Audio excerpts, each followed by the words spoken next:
একটা কিন্তু বলা যায় একটু অ্যাডভান্স টপিকের, বাট দেখো যে কন্ডিশন বা যেই কনসেপ্টগুলো আমরা অ্যাপ্লাই করছি এগুলো কোনোটাই আমাদের পড়ার বাইরে না।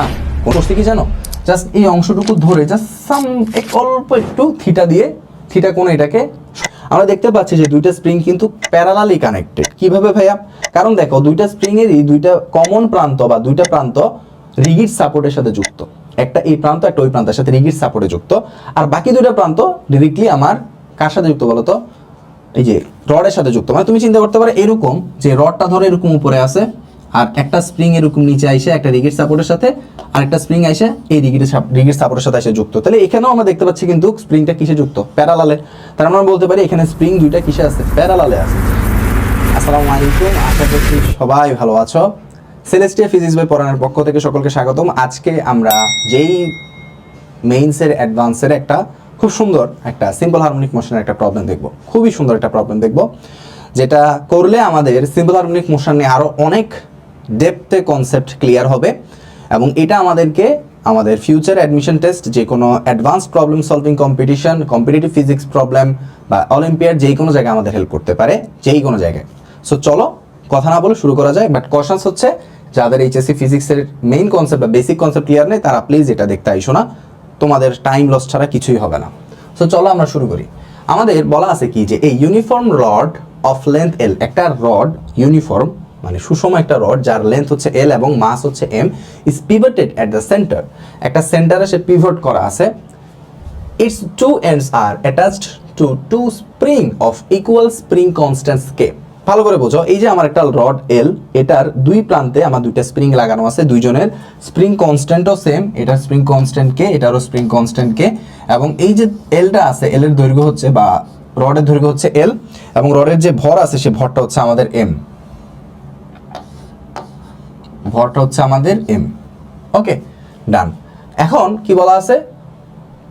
Constant K, fixed, rigids. আচ্ছা, the spring are fixed at rigid supports, স্প্রিংগুলো কোথায় ফিক্স আছে? রিগিড সাপোর্ট। রিগিড সাপোর্ট মানে কি? যে স্প্রিং এর একটা এন্ড তো আমার এল এর সাথে বা আমার রডের সাথে আছে, আরেকটা এন্ড আমার অন্য একটা ফিক্সড সাপোর্ট বা রিগিড একটা সাপোর্টের সাথে যুক্ত। সেই রিগিড সাপোর্ট হচ্ছে ধরো এইখানের এই যে এই সাপোর্টটা, এই দুটো সাপোর্ট হচ্ছে আমাদের রিগিড বা হচ্ছে যে কমপ্লিটলি ফিক্স। ওকে, ডান। এরপর বলা আছে অ্যাজ শোন ইন দ্য ফিগার, ফিগারে আমরা যেভাবে দেখতে পাচ্ছি এরকম, and rod is free to oscillate, রডটা অসিলেট করার জন্য একদম ফ্রি, তার আর কোনো বাধা নাই, সে চাইলে অসিলেট করতে পারে। দেন বলা হয়েছে oscillate in the horizontal plane, মানে আমাদের উলম্ব তলে সে অসিলেট করতে পারে, এটা বলা যায়। The rod is gently pushed through a small angle, অর্থাৎ এই রডটাকে আমি করছি কি জানো, জাস্ট এই অংশটুকু ধরে জাস্ট অল্প একটু থিটা দিয়ে থিটা কোণ এটাকে সরাই দিছি। The rod is gently pushed through a small angle theta in one direction and released the frequency of the oscillation. ভালো করে বুঝো, এই সেটআপের মধ্যে সবকিছু ঠিক আছে, জাস্ট আমি অংশটুকু ধরে নিচের অংশটুকু অথবা উপর অংশটুকু ধরে জাস্ট একদিকে একটু একটা টান দিয়ে ছেড়ে দিছি, ছোট্ট একটা থিটা কোণে টান দিয়ে ছেড়ে দিছি। তো ছোট্ট একটা টান থিটা কোণে যখন আমি এটাকে টান দিয়ে ছেড়ে দিলাম তখন আমার জিনিসটা দেখতে কেমন হবে দেখো তো, আমার দৈর্ঘ্যটা বা আমার যে রডটা এখানে চলে আসবে, তাই না? রডটা আমার এখানে চলে আসবে।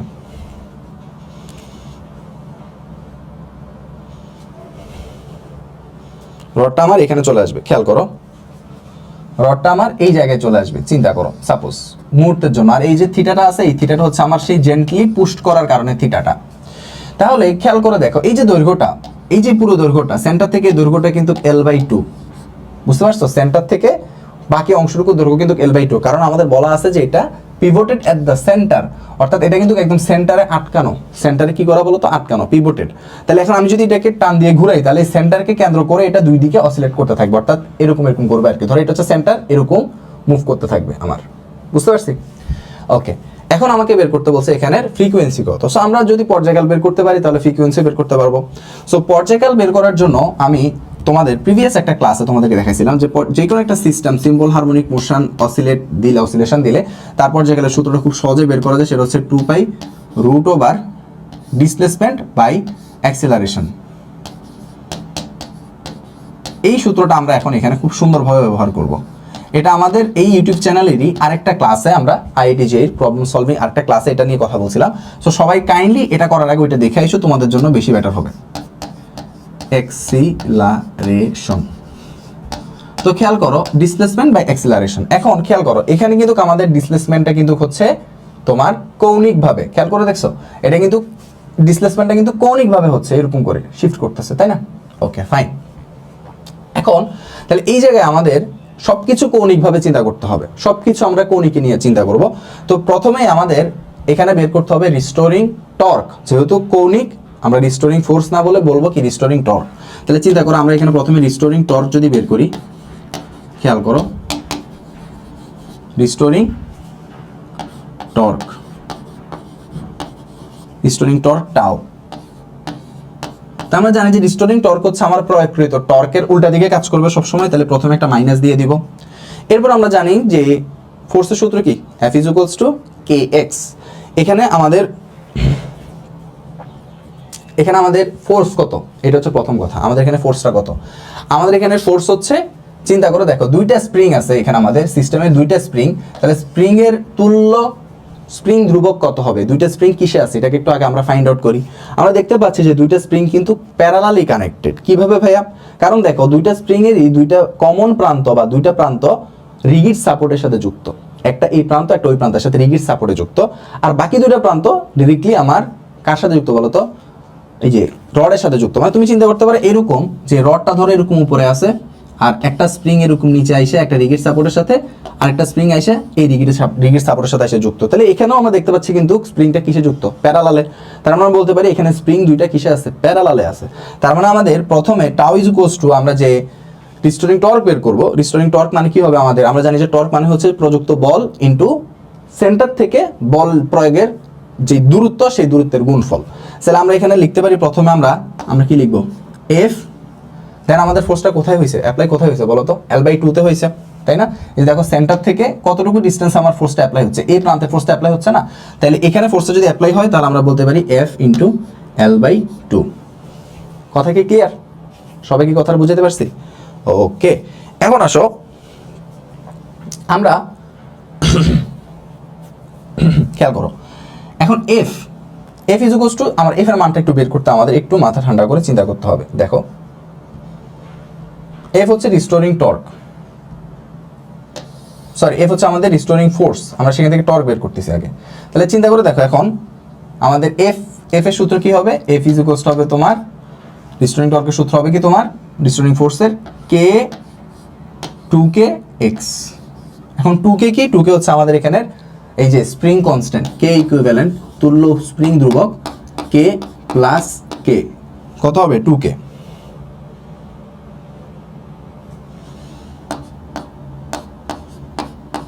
K প্লাস K, 2K হচ্ছে আমাদের তুল্য স্প্রিং ধ্রুবক। কথা কি ক্লিয়ার? Okay fine. এখন আসি x এর ভ্যালুটা আমরা বের করব। দেখো x টা কোথায় আছে, x টা কিন্তু এই জায়গায়, খেয়াল করে দেখো x টা কিন্তু এই জায়গাতে, ছোট্ট একটা x, আমাদের বলা হচ্ছে স্লাইড x। তাহলে আমরা 9-10 একটা সূত্র পড়ে আসছিলাম, s is equals two r theta. যখন আমাদের থিটার ভ্যালু খুবই ছোট হয় তখন একটা বৃত্তের বৃত্তচাপ s ইজ ইকুয়ালস টু হয় ব্যাসার্ধ ইনটু ওই কোণের পরিমাণ। তাহলে এক্ষেত্রেও দেখো এটা কিন্তু একটা বৃত্তাকার কক্ষপথে ঘুরতে থাকবে, তাই না? মানে একটা অর্ধবৃত্তাকার বা বলা যায় একটা বৃত্তের অংশতে ঘুরতে থাকবে, এভাবে অসিলেট করবে।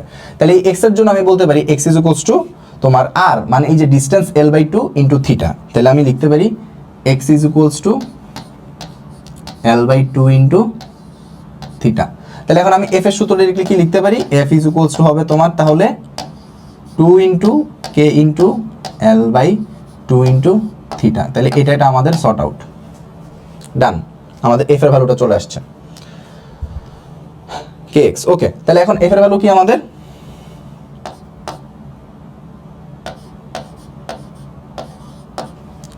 আচ্ছা s is equals two r theta, তাই না? হ্যাঁ, x is equals two r theta. Okay fine, kx।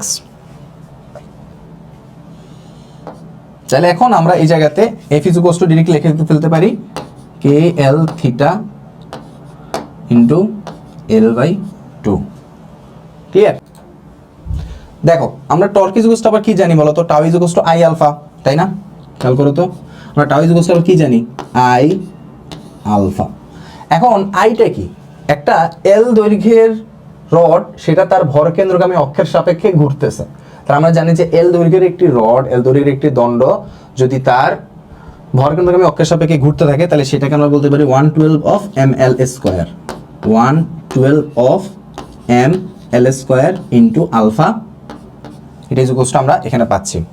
তাহলে এখন দেখো এই জায়গাতে আমরা এই জায়গায় কি লিখতে পারি, minus k theta L square by 2।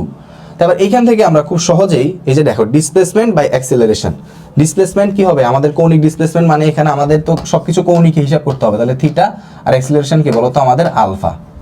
ডান। তাহলে এখন আমরা যদি থিটা বাই আলফার ভ্যালুটা আনতে চাই, দেখো আমাদের এখানে এল স্কোয়ার আর এল স্কোয়ারের ভ্যালুটা চলে যাচ্ছে, আমরা অবশ্যই এখানে মান নেব, এখানে আমাদের নেগেটিভ দ্বারা আসলে কোনো সিগনিফিকেন্স নাই, নেগেটিভ ছিল আমাদের চিহ্ন বোঝানোর জন্য যে আমাদের রিস্টোরিং ফোর্সটা প্রযুক্ত বলের বিপরীতে, যদি আমরা এই জন্য নেগেটিভটাকে নেগলেক্ট করে বাকিটা কাজ করব। তাহলে এখান থেকে আমরা ডিরেক্টলি লিখতে পারি কি, দেখো তো আমাদের theta by alpha is equals to কত হবে, আলফার নিচে নিয়ে গেছি আর আমার কে থিটা উপরে চলে গেছে। ওকে, তাহলে আসবে তোমার m বাই 6 থিটা, থিটা তো নাই, সরি থিটা তো থাকবে না, থিটা তো আমার উপরেই আছে, তাহলে m বাই 6,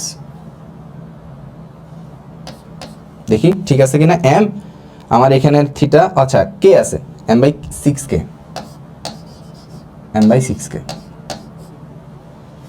ক্লিয়ার আমার কথা। তাহলে এখন এই জিনিসটা জাস্ট আমরা যদি পর্যায়কালের সূত্রে বসাই দিই, তাহলে টি ইজ ইকুয়ালস টু কি আসবে বলো তো, এটা অবশ্যই আমাদের ভ্যালু নিতে হবে, অবশ্যই আমরা শুধুমাত্র ভ্যালু নিব, আমরা শুধুমাত্র কি নিব বলো তো, দুইটার মধ্যে পরম মান নিব, দুইটার মধ্যে যদি পরম মান নেই তাহলে হচ্ছে যে আমাদের কাজটা ঠিক হবে, নাহলে ঠিক হবে না, কারণ আমরা এখানে শুধু মান নিয়ে কাজ করব, তখন আমাদের মাইনাসটা ছিল দিক বোঝানোর জন্য, তাহলে আমরা এখানে টি ইজ ইকুয়ালস টু লিখতে পারি 2π√m/6k, এটা এখান থেকে আমাদের ফ্রিকোয়েন্সি মানে তার উল্টা রাশি, ফ্রিকোয়েন্সি মানে হচ্ছে আমাদের 1/t, পর্যায়কালের উল্টা রাশি, তাহলে সেখান থেকে আমরা লিখতে পারি 1/2π√m/6k, done, understand, that is our answer, এটাই হচ্ছে আমাদের পর্যায়কালের অ্যান্সার। সো দেখো এখানে কিন্তু খুব সুন্দর একটা কনসেপ্ট আমরা দেখলাম, যে পর্যায়কালের জেনুইন যে কনসেপ্টগুলো আমরা দেখতে পারি সেগুলো কিন্তু না, এখানে একটা জাস্ট কি আছে, দণ্ড আছে, দণ্ডটা হচ্ছে যে আমরা একটা পার্টিকুলার সেন্টারকে ধরে আমরা এটাকে যখন অল্প একটু স্লাইড কোণে যখন ছেড়ে দিছি, তখন সেটা একটা সিম্পল হারমোনিক মোশনে ঘুরতে শুরু করছে, তার একটা ফ্রিকোয়েন্সি আমরা এখানে বের করছি, পর্যায়কাল বলো ফ্রিকোয়েন্সি বলো এনিথিং তুমি বের করতে পারবা, আশা করি জিনিসটা বুঝতে পারছো। সো এই ম্যাথটা কিন্তু বলা যায় একটু অ্যাডভান্স টপিকের, বাট দেখো যে কন্ডিশন বা যেই কনসেপ্টগুলো আমরা অ্যাপ্লাই করছি এগুলো কোনোটাই আমাদের পড়ার বাইরে না, কোনো কনসেপ্টই আমাদের পড়ার বাইরে না, আমাদের সিলেবাসের ভিতরে। সো অবশ্যই এই টাইপের ম্যাথগুলো তোমরা প্র্যাকটিস করতে পারো, যে প্রসিডিউর বললাম সেই প্রসিডিউরটা ফলো করতে পারো, তোমাদের জন্যই বেটার হবে, প্রবলেম সলভিং স্কিল যদি তোমরা বাড়াতে চাও। সো সেই পর্যন্ত সবাই ভালো থেকো, আজকে পর্যন্তই, আসসালামু আলাইকুম।